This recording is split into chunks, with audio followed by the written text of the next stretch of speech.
Je m'appelle Barry Ouma Totia, je suis doctorant en sciences politiques à l'Université de Lyon. Je travaille sur les industries extractives en Afrique.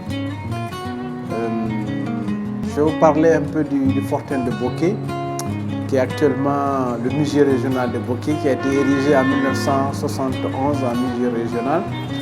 Ce bâtiment symbolise à la fois toute l'histoire de la Guinée bien sûr coloniale, mais aussi l'histoire de la région de Bokeh. Cet espace symbolise à la fois le métissage culturel, il symbolise l'histoire de la traite négrière, il symbolise également l'histoire politique de la Guinée, mais aussi de la région de Bokeh. Pour la petite histoire, cet espace a été cédé par le roi de Landouma, le roi Sara Kumbasa, en 1849. L'espace a été cédé à la France. Et plus tard, l'administration française va construire sur cet espace, en 1868 exactement, le premier bâtiment administratif dans les colonies des rivières du Sud, qui était également en construction.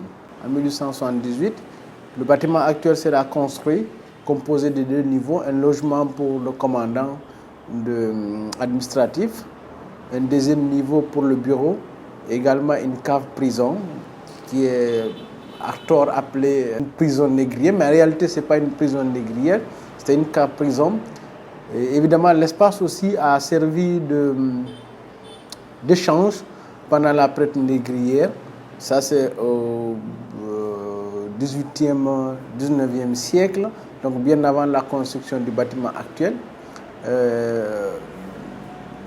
Des navires plongeaient éventuellement à l'intérieur de cette rivière et des esclaves venus des contreforts du Fouta Jalon ou d'autres routes caravanières étaient échangés sur cet espace-là contre des pacoteries, contre des miroirs, des fusils, des tissus venus d'Europe. Et donc cet espace aujourd'hui symbolise toute cette histoire de la région de Bokeh.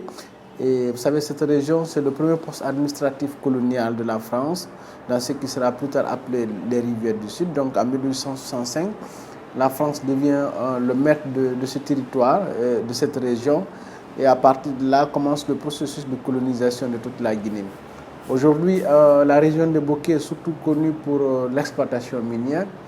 Et cet endroit, c'est aussi le symbole de cette marginalisation du patrimoine historique par la rente minière.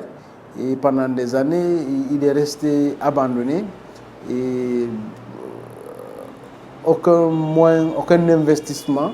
Et il y a 2 ans, une personne de bonne volonté a procédé à la rénovation du musée. Le musée contient des pièces d'une originalité rare. Nous avons le Bansoni, c'est une divinité Landouma. Nous avons aussi Amancho, qui est une divinité Baga, mais aussi le Nimba. Le mas Nimba, c'est la déesse de la fertilité dans la cosmogonie Baga.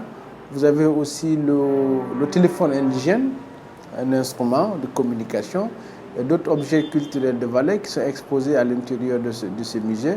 Également, vous avez la stèle de René Caillé à l'intérieur du musée. Vous savez, c'est de là aussi que René Caillé est arrivé, où naturellement c'était une porte d'entrée. Le Rio Niné, c'est une porte d'entrée, c'est une porte qui plonge à l'intérieur des terres sur une distance de près de 80 km. Donc René Caillé est arrivé là et en 1827, il est parti de cet endroit pour faire le long périple à travers l'Afrique. Donc une stèle est construite à ce niveau pour marquer le passage de l'illustre explorateur. C'est également là que Alpha Diallo aussi est parti de son exil, de son non-exil au Dahomey. Il faut aussi rappeler que c'est l'un des plus grands centres économiques de la Guinée précoloniale, parce qu'en fait, selon André Desmouchins, un administrateur des colonies, en 1865, c'est près de 3 millions de kilogrammes d'arachide qui partaient de ce port du Rio Ninej en direction du centre économique de Gorée au Sénégal. C'est près de 21 navires qui longeaient ce bras de mer qui constitue le Rio Ninej. Donc un centre économique très important, parce que la région de Bokeh, avant d'être une région minière, était d'abord une région agricole où la culture de l'arachide était très florissante. Il faut aussi rappeler que la région a fait l'objet de conquêtes géopolitiques. En 1848, Français, Anglais, Belges se battent pour le contrôle du bras de mer qu'on appelle le Rio Ninej, mais aussi contrôler la région de Bokeh. Et donc nous assistons à ce fameux bombardement de 1849 par les navires battant pavillon français pour le contrôle de cet espace qui constitue aujourd'hui l'Orient Nez.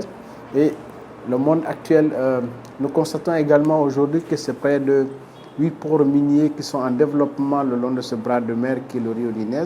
Ça illustre encore une fois l'importance économique de cet espace d'une très grande biodiversité, mais aussi d'une très grande recherche halieutique et très propice au développement agricole. Donc, le Fortin et cet espace qu'on appelle le Rio Nez a une dimension économique très importante, mais aussi une dimension historique d'une très grande valeur.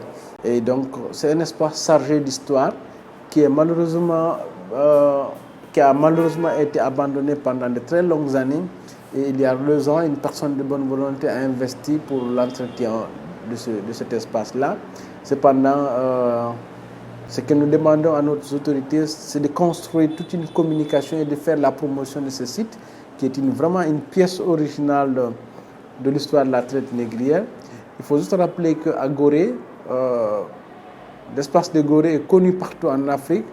Il fait l'objet de visites de la part de grandes personnalités à travers le monde entier, des grands présidents, des leaders religieux qui viennent ici se recueillir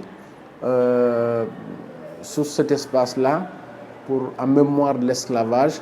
Et nous avons un site d'une grande valeur qui est le site de Boké, qui est malheureusement peu connu et dont la promotion souffre beaucoup. Je pense que ce serait vraiment une opportunité à saisir pour encore vendre l'histoire de ce pays à l'international.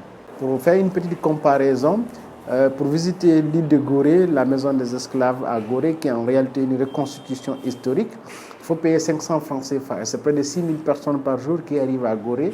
Donc par an, ça fait près de 2 millions de dollars de recettes pour la commune de Gorée.